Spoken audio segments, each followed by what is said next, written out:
Movie का start एक movie hall को दिखाते हुए होता है, जहाँ पर काम करने वाले तीन फ्रेंड्स आपस में बातें कर रहे होते हैं कि काफी रात हो गई है, अब हमें मूवी स्टार्ट करनी होगी। उन फ्रेंड्स में एक लड़की का नाम ब्रिजेट होता है। तभी बाइक पर बैठकर वहाँ एक कपल आता है और वो काउंटर पर जाते हैं टिकट्स लेने के लिए। और तभी वहाँ पर ब्रिजेट का छोटा भाई टिमी भी टिकट्स लेने के लिए आ जाता है, यानी वो भी यहाँ पर मूवी देखने ही आया था। लेकिन ब्रिजेट का फ्रेंड उसे ये कहकर मना कर देता है कि 18 साल से कम उम्र लोगों को आधी रात में मूवी देखना अलाउड नहीं है। तभी वहाँ पर उस बच्चे टीमी की सिस्टर यानी ब्रिजेट भी आ जाती है और वो उसे घर वापस जाने के लिए बोलती है। और तभी वहाँ पर ब्रिजेट का बेस्ट फ्रेंड भी आ जाता है, जिसका नाम जोश होता है, जो ब्रिजेट को उसके साथ मूवी देखने के लिए काफी इंसिस्ट करता है। इसीलिए वो दोनों जाकर हॉल के अंदर बैठ जाते हैं और तभी उन लोगों के साथ जोश के फ्रेंड्स भी आकर बैठ जाते हैं। वहीं पर हमें एक डिटेक्टिव भी दिखाया जाता है, जो कि एक सीरियल किलर को ढूंढने के लिए वहाँ पर आया था। और जिस सीरियल किलर को वो वहाँ पर ढूंढने आया था उसका नाम रेड था। इतनी ही देर में हॉल में जोश का एक और फ्रेंड भी आ जाता है। जोश की फीमेल फ्रेंड कहती है कि जो मूवी आज हम देखने जा रहे हैं वो आज से तकरीबन 40 साल पुरानी है, और जब इस मूवी को बनाया गया था तब सच में लोगों के मर्डर्स हुए थे। ये लोग उसी सीरियल किलर रेड की बात कर रहे थे जिसे डिटेक्टिव यहाँ पर ढूंढने आया था। डिटेक्टिव भी काउंटर पर जाकर मूवी की टिकट ले लेता है। साथ साथ वो एक आदमी की पिक्चर दिखाते हुए उसके बारे में पूछता है, जिसके बारे में वो लोग नहीं जानते थे। इसके बाद ब्रिजेट का फ्रेंड मूवी प्ले कर देता है। मूवी में दिखाया जाता है कि कुछ फ्रेंड्स गाड़ी में बैठकर कहीं पर जा रहे थे, लेकिन सडन उनका टायर पंक्चर हो जाता है। तब उन फ्रेंड्स में एक लड़का हेल्प मांगने के लिए करीबी घर में जाता है, जहाँ पर एक लेडी उस लड़के के लिए दरवाजा खोलती है और हॉल में डिटेक्टिव के पास एक और डिटेक्टिव आकर बैठ जाता है। मूवी में हम एक अजीब से आदमी को देख पाते हैं, जिसने हाथ में एक औजार लिया हुआ था और वो उसकी धार को तेज कर रहा था। दोनों डिटेक्टिव आपस में बातें कर रहे होते हैं कि जब से सीरियल किलर रेड गायब हुआ है ये उसकी पहली फिल्म है। मूवी में जो अजीब सा आदमी था उसने मास्क पहन रखा था, जो उस गाड़ी वाले लड़के को मार देता है और अपने साथ ले जाता है। काउंटर पर हम देखते हैं कि ड्रिंक खत्म हो गई है, इसीलिए ब्रिजेट का फ्रेंड ड्रिंक लेने के लिए एक जगह पर जाता है। उस मूवी को देखकर ब्रिजेट डर जाती है, इसीलिए वो मूवी को बीच में अधूरा छोड़कर बाहर आ जाती है, जहाँ पर जोश उसे रिलैक्स करता है और अंदर चलने के लिए बोलता है। तब मूवी में अचानक से ब्रिजेट का वही फ्रेंड नजर आता है जो कि ड्रिंक लेने गया था। हॉल में जो लोग मूवी देख रहे थे वो ये देखकर काफी हैरान रह जाते हैं, लेकिन तभी ब्रिजेट के उस फ्रेंड को कुछ अजीब सी आवाजें सुनाई देती हैं और फिर जैसे ही वो वहाँ से भागने लगता है उसके सामने वो सीरियल किलर रेड आ जाता है और अपने उस औजार की मदद से उसे बहुत बुरे तरीके से मार डालता है। लेकिन हॉल में बैठे लोग इस पर ज्यादा हैरान नहीं होते, क्योंकि वो तो इसे मूवी का एक पार्ट ही समझ रहे थे, इसीलिए वो मूवी को एंजॉय करते हुए देख रहे थे। फिर थोड़ी देर बाद जोश का फ्रेंड वॉशरूम के लिए जाता है और सेम यही सीन मूवी में भी दिखाया जा रहा था, और उन लोगों की आंखों के सामने किलर उसे भी मार डालता है। तब उसकी चीख की आवाज सुनकर ब्रिजेट की फ्रेंड वहाँ पर चेक करने के लिए जाती है, जहाँ पर उसे फ्लोर पर खून पड़ा हुआ नजर आता है। फिर मूवी में हमें उसी मूवी हॉल का काउंटर दिखाया जाता है, जहाँ पर ब्रिजेट की फ्रेंड अकेली ही खड़ी हुई थी। ये देखकर वो सारे लोग काफी डर जाते हैं, इसीलिए वो चेक करने के लिए बाहर आ जाते हैं, लेकिन काउंटर पर तो उन्हें कोई भी नहीं मिलता। इसके बाद वो सब वॉशरूम जाते हैं, जहाँ पर उन्हें भी फ्लोर पर खून पड़ा हुआ मिलता है। ये देखकर वो सारे लोग काफी ज्यादा डर जाते हैं और अब वो वहाँ से बाहर निकलने की कोशिश कर रहे थे। और तभी डिटेक्टिव को मूवी हॉल में से ब्रिजेट का छोटा भाई टिमी मिल जाता है। ब्रिजेट अपने भाई टिमी से पूछती है कि तुम यहाँ पर कैसे आ गए, जिस पर टिमी कहता है कि मैं तो रूम की विंडो से अंदर आया हूँ। डिटेक्टिव जो कि बाहर निकलने के लिए दरवाजा तोड़ रहा होता है, लेकिन वो ऐसा नहीं कर पाता, उनसे दरवाजा नहीं टूटता। चेक करने पर उन्हें पता चलता है कि इनकी मोबाइल्स में भी सिग्नल्स नहीं आ रहे हैं। तब ब्रिजेट उन्हें बताती है कि यहाँ पर एक इमरजेंसी डोर है। तब वो लोग उस इमरजेंसी डोर को ओपन करने की कोशिश करते हैं, लेकिन वो भी लॉक्ड था, वो भी उनसे नहीं खुलता। और अब वो सारे लोग और ज्यादा डर जाते हैं, क्योंकि अब तो वो लोग यहाँ पर फंस गए थे।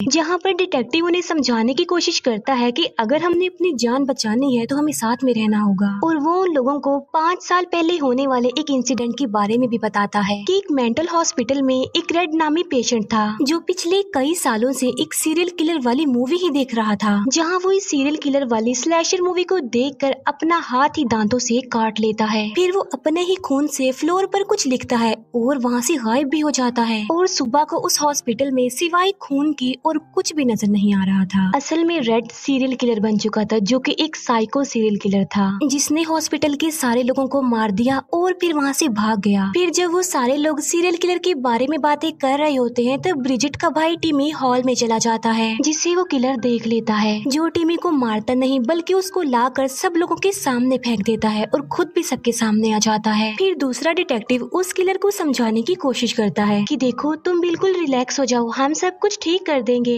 लेकिन रेड, जो कि अब पागल हो चुका था, पूरी तरह सीरियल किलर बन चुका था, इसीलिए वो उस डिटेक्टिव का गला ही काट देता है। ये देखकर डिटेक्टिव उसे शूट करता है, तब वो जाकर हॉल में गिर जाता है और अब मूवी में वो उस डिटेक्टिव की डेड बॉडी को अपने साथ ले जा रहा था। फिर वो सारे लोग एक रूम की तरफ भाग रहे थे और वो उसी विंडो से बाहर निकलने की कोशिश करते हैं जहाँ से ब्रिजिट का भाई टिमी अंदर आया था। लेकिन तभी वो विंडो जोश की फ्रेंड के हाथ पर गिर जाती है, जिससे वो इंजर्ड हो जाती है और चिल्लाने लगती है। उसके चिल्लाने की आवाज सुनकर वो सीरियल किलर भी वहाँ पर आ जाता है, जहाँ पर वो डिटेक्टिव सीरियल किलर को शूट करता है। लेकिन डिटेक्टिव की एक भी गोली का उस किलर पर जरा भी असर नहीं होता और मुसीबत की बात तो ये थी कि उस डिटेक्टिव की बुलेट्स भी खत्म हो गई थी। ये सब कुछ देखकर जोश का फ्रेंड बहुत ज्यादा डर जाता है, इसीलिए वो मौका देखकर वहाँ से भाग जाता है, जहाँ पर वो किलर डिटेक्टिव के पेट को काटते हुए चीरते हुए जोश की फ्रेंड को भी मार देता है। फिर मूवी में वो जोश की फ्रेंड की डेड बॉडी को अपने साथ ले जा रहा था, जहाँ पर मूवी में हमें वही वाली लेडी दिखाई जाती है जिसने उस लड़के के लिए दरवाजा खोला था, और ये लेडी किलर की मदर थी और वो भी सीरियल किलर रेड की तरह साइको ही थी। वो रेड को कहती है कि तुमने बहुत अच्छा किया, तुम अपने साथ एक और फ्रेंड को ले आए। फिर वो सारे लोग भागते हुए बाहर आ जाते हैं, प्लानिंग कर रहे होते हैं कि किलर को कैसे रोका जाए, उसे कैसे मारा जाए। जिस पर ब्रिजिट कहती है कि अगर हम किलर को रोकना चाहते हैं तो पहले हमें मूवी को स्टॉप करना पड़ेगा। फिर जब वो लोग प्रोजेक्टर रूम में जाने की कोशिश करते हैं तब उसका दरवाजा उन्हें बंद मिलता है। फिर वो प्रोजेक्टर विंडो के जरिए अंदर जाने का सोचते हैं, लेकिन प्रोजेक्टर विंडो का रास्ता काफी छोटा था, इसीलिए वो टिमी को अंदर भेजते हैं। और जब टिमी आगे बढ़ रहा होता है तब वो किलर उसे देख लेता है, लेकिन तभी जोश वहाँ पर आकर उस किलर पर अटैक कर देता है और टिमी को आगे बढ़ने के लिए कहता है। टिमी किसी तरह प्रोजेक्टर रूम में पहुँच जाता है और दूसरी तरफ किलर जोश को मारने के लिए उसकी तरफ बढ़ रहा था। टिमी प्रोजेक्टर का प्लग निकाल देता है, लेकिन इसके बावजूद भी प्रोजेक्टर बंद नहीं होता, वो ऑन ही रहता है। फिर उन लोगों को अंदर बुलाने के लिए टिमी दरवाजा खोल देता है और उस कपल में जो आदमी होता है वो उस प्रोजेक्टर को गिरा देता है। तब जोश किलर से बच जाता है और वो वहाँ से चला जाता है। कपल वाला आदमी मूवी का रील उठाकर देखता है, जहाँ पर उसे पता चलता है कि किलर अभी मरा नहीं है बल्कि वो तो अभी जिंदा है, और वो प्रोजेक्टर एक बार फिर से अपने आप से ही ऑन हो जाता है और अब वो किलर उस कपल वाले आदमी के पीछे पड़ जाता है और वो उसे भी बहुत बुरी मौत देता है। फिर सारे सर्वाइवर्स हॉल में चले जाते हैं और मूवी में वो किलर और उसकी मदर साथ साथ होते हैं। किलर अपनी मदर से पूछता है कि क्या मूवी के बाहर मुझसे कोई डर रहा है। ये सुनकर किलर की मदर विंडो से बाहर देखती है, जो बताती है कि बाहर एक लड़की है लेकिन वो भी डरी हुई नहीं है। ये देखकर जोश को सारी बात समझ आ जाती है। वो सबको बताता है कि किलर हमारे डर को फील कर सकता है। तब किलर ब्रिजिट की एक और फ्रेंड को मार देता है और फिर उसकी डेड बॉडी को भी अपने साथ ले जा रहा होता है। ये देखकर ब्रिजिट को काफी दुख होता है।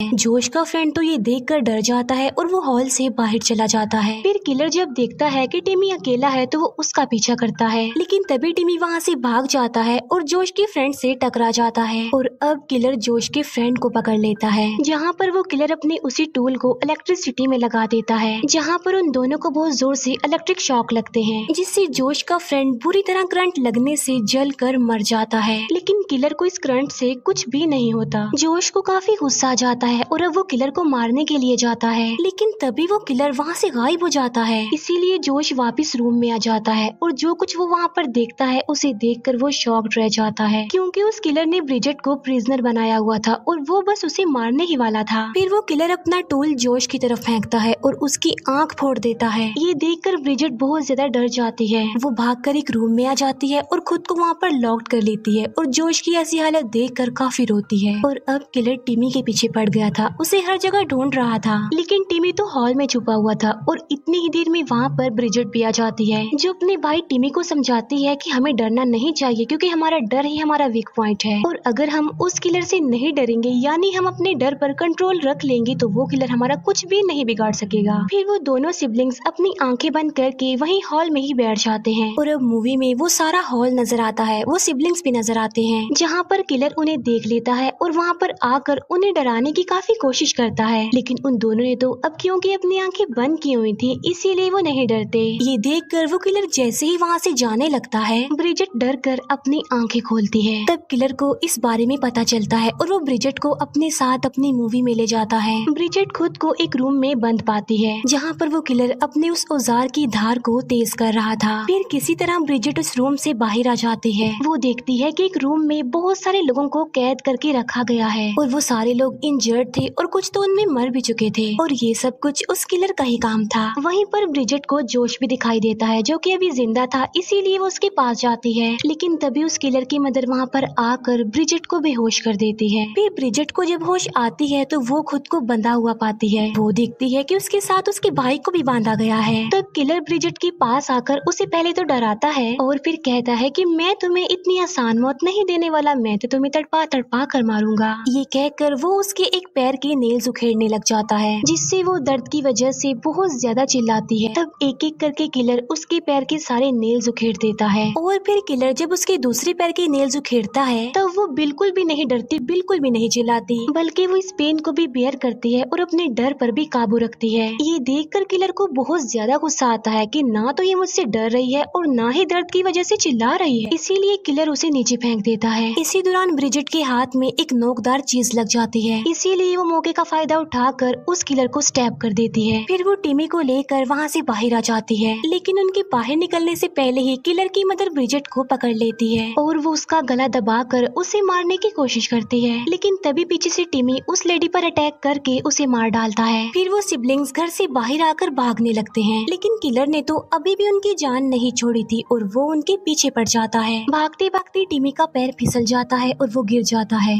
तब ब्रिजेट अपने भाई को उठाती है और जोर से चिल्लाती है क्योंकि किलर की मूवी का अब दी एंड हो गया था और यहाँ पर वो अपने भाई की जान बचाने के लिए उसे बाहर की तरफ फेंकती है और इस तरह से टिमी की जान बच जाती है क्योंकि वो मूवी से निकलकर उस मूवी हॉल में आ गया था। और यहाँ पर वो वाली मूवी खत्म हो जाती है, प्रोजेक्टर भी रुक जाता है। अब यहाँ पर तो मूवी खत्म हो गई थी, लेकिन ब्रिजेट अभी भी मूवी में ही थी, यानी वो मूवी में ही फंस चुकी थी। फिर थोड़ी देर बाद वहाँ पर पुलिस आ जाती है और टिमी उन्हें सारी रियलिटी बता देता है। अब क्योंकि वो छोटा बच्चा था इसीलिए कोई भी उसकी बात पर बिलीव नहीं करता और यहीं पर ये मूवी यानी मिडनाइट मूवी भी एंड हो जाती है। Thank you for watching.